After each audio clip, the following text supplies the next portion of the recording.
Je vous souhaite une bonne formation et une très bonne journée. Les mécanismes de formulation de recours au cœur d'une formation de 3 jours à Cotonou. Initiée par Amnesty International Bénin depuis 2019, elle est à sa 5e édition et entend contribuer à l'amélioration de l'environnement des droits humains au Bénin.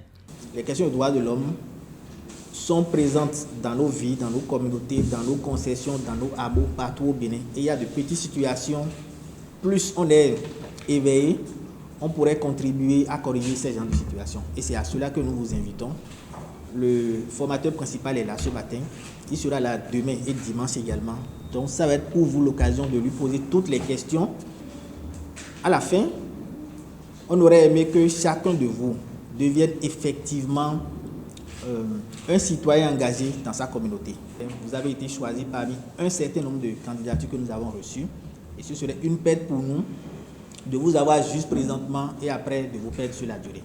Cette expérience que nous faisons joue un rôle essentiel dans le cadre du respect des droits de l'homme et du respect institutionnel que nous devons avoir dans notre pays. Et en même temps, une certaine veille citoyenne qui est mise en place par les jeunes que vous êtes. Donc, je suis convaincu que nous continuerons. C'est pour ça que dans la mesure du possible, je me rends disponible pour pouvoir faire cet exercice avec vous. Je voudrais donc vraiment personnellement saluer Amnesty pour avoir gardé ce programme-là, pour avoir mobilisé une équipe qui travaille sur ça et souhaiter que cette promotion soit encore meilleure que ce que nous avons connu.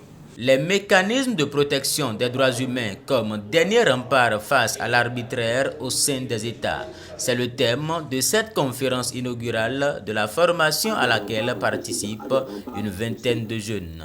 Ils seront outillés sur la saisine des institutions de protection des droits de l'homme au niveau national, régional et international. Quoi de mieux que pouvoir exploiter les mécanismes de protection des droits de l'homme de notre pays pour pouvoir protéger ou participer effectivement à la protection et à la revendication du respect de nos droits. Et c'est justement ce qui me motive à participer à cette formation. Et ce que ça fait, je dirais que c'est un bien fou. Et personnellement, si je peux me permettre de vous confier un secret, je dirais que dès mon inscription à la faculté de droit, j'ai toujours voulu, ne serait-ce qu'une fois en 2 semaines, saisir la Cour constitutionnelle pour dénoncer une irrégularité dans le respect des droits de l'homme, pour dénoncer une exaction aux droits de l'homme. Et c'est un grand pas vers l'avenir, vers l'atteinte de mon objectif.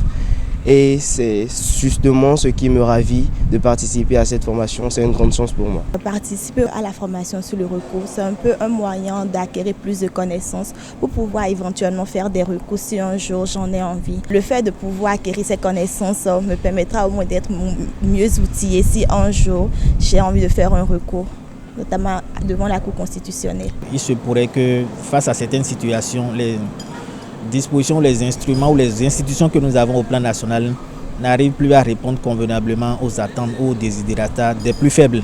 Nous avons un dispositif de suivi, un creuset de d'échange que nous mettons souvent en place à la fin de chaque formation. Mais la particularité de cette année, c'est la 3e journée qui est justement une journée d'échange avec les alumni, donc tous les participants que nous avons eus sur les 4 premières éditions et les participants de cette dernière édition qu'on pourra mettre ensemble pour évaluer tout cet investissement que nous avons fait au cours des 5 années. Prévu pour prendre fin ce dimanche, cette initiative qui répond à un besoin éprouve les instruments juridiques et participe à une veille citoyenne opérante au service de la population.